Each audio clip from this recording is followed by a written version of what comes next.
de s'opposer, mais on va-tu aller s'opposer en face d'une AK-47? C'est impossible! OK? Je vais vous expliquer un principe, le principe de l'effectivité. C'est quelque chose que vous devez comprendre absolument. Je vais vous faire une citation encore, je suis désolé. La Cour suprême, en 1998, justement dans un renvoi dans lequel Maître Bertrand était parti. Je sais ce que vous vous dites, je me dis la même chose. Il faut bien faire la distinction entre le droit d'un peuple d'agir et son pouvoir d'agir. Ils ne sont pas identiques. Un droit est reconnu par la loi. La simple possibilité matérielle n'a pas nécessairement le statut de droit. Le fait qu'une personne ou un groupe puisse agir d'une certaine manière ne détermine aucunement la qualité ou les conséquences juridiques de l'acte.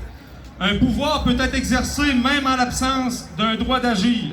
Mais ce pouvoir est alors exercé sans fondement juridique. Donc, ce qui m'amène, vous avez peut-être vu dans plusieurs de mes capsules vidéo des arguments juridiques qui voulaient laisser entendre que le Parlement de Québec n'est probablement pas légal, n'est probablement pas constitutionnel. Et la Cour suprême a dit dans le renvoi sur les droits linguistiques du Manitoba que tout ce qui découle de quelque chose d'illégal est susceptible d'être contesté, alors contesté!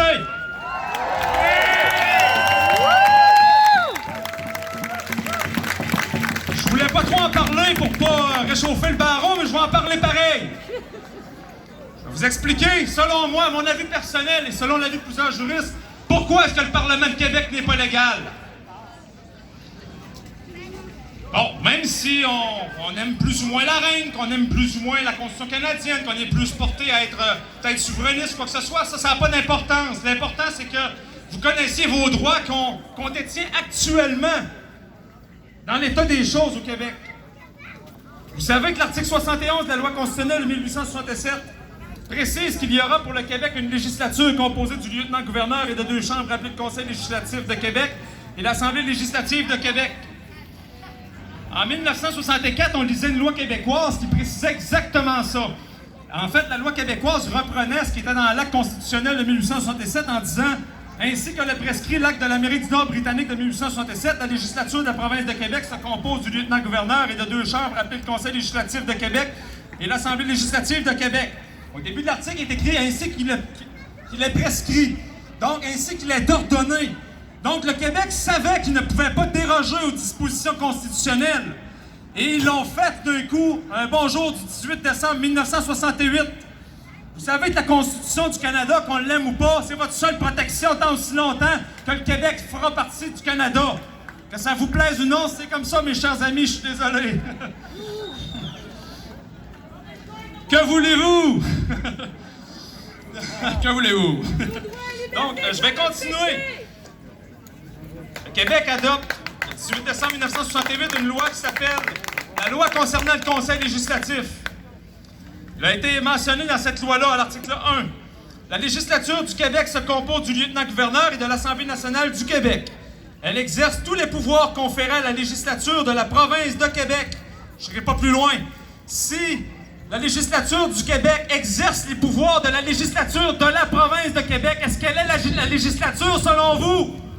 Non, ça ne l'est pas! Évidemment que non! On est tous capables de comprendre ça, je pense. Même si le gouvernement nous prend pour des enfants. OK? Donc, je vais continuer maintenant. Je m'en vais en 1982, la loi sur l'Assemblée nationale.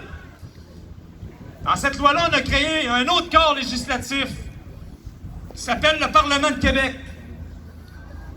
L'Assemblée nationale et le lieutenant-gouverneur constituent le Parlement du Québec. Le Parlement du Québec assume tous les pouvoirs qui sont attribués à la législature du Québec. Si le Parlement, encore une fois, assume les pouvoirs de la législature, est-ce que c'est la législature? Non!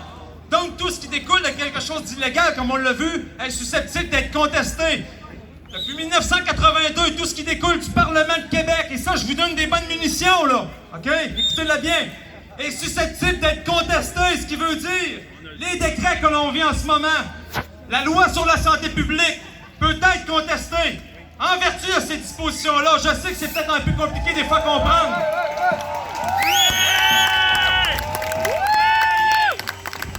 C'est parfois difficile à comprendre, mais je peux vous promettre une chose. Comme vous savez, je j'essaie de mon mieux d'aider la Fondation en ce moment pour les droits et libertés du peuple. D'accord? Ces arguments-là, il y a sûrement quelqu'un à un moment donné qui va les faire valoir. C'est pas encore déterminé, je peux pas en parler vraiment parce qu'il n'y a rien d'officialisé, mais je vais tenter de faire quelque chose, c'est sûr, avec ça.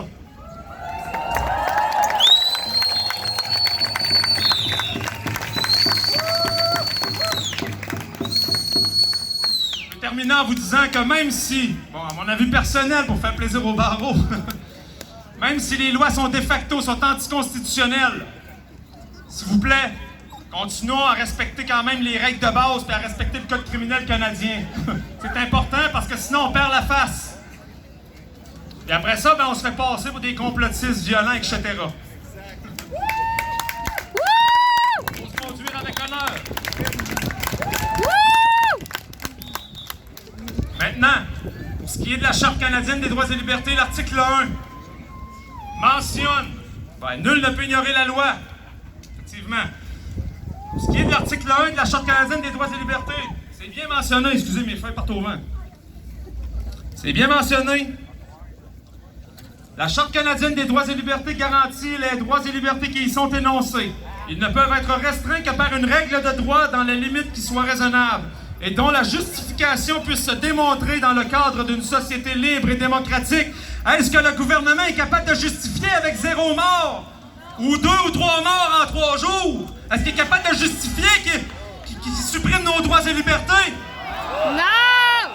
Encore!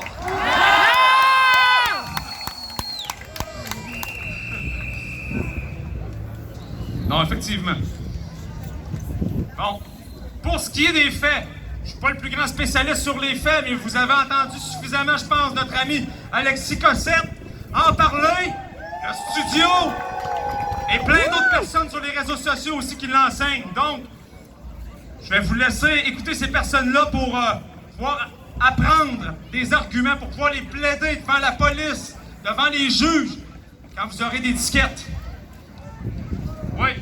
Écoutez, Alexis Cossette, je suis désolé, Alexis, je sais qu'il dit d'habitude prépare tes arguments toi-même, mais j'aime ça le référer quand même, parce que c'est toute une source, notre ami Alexis. Donc, j'espère que ça vous a plu. Vous avez toujours mon Facebook, Jean-François Dubois. J'ai d'autres capsules vidéo sur mon mur. Allez les voir. Le barreau m'avait demandé de les enlever. J'ai dit non.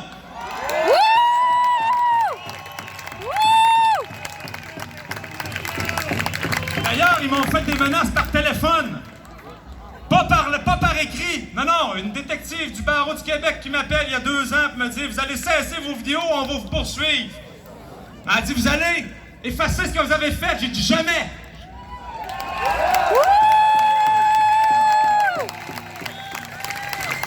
Je me suis calmé dans les dernières années un peu parce que mon bracelet ici, j'ai le nom de 2 enfants, mes 2 beaux enfants que j'ai eus avec ma femme qui est ici aujourd'hui.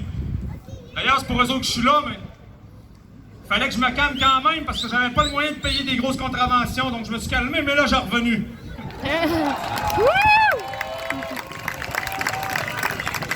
Je vous remercie tous. Allez vous informer sur mon Facebook et pour les faits, Alexis Cossette et le studio, je pense que c'est des bonnes références. Salut tout le monde!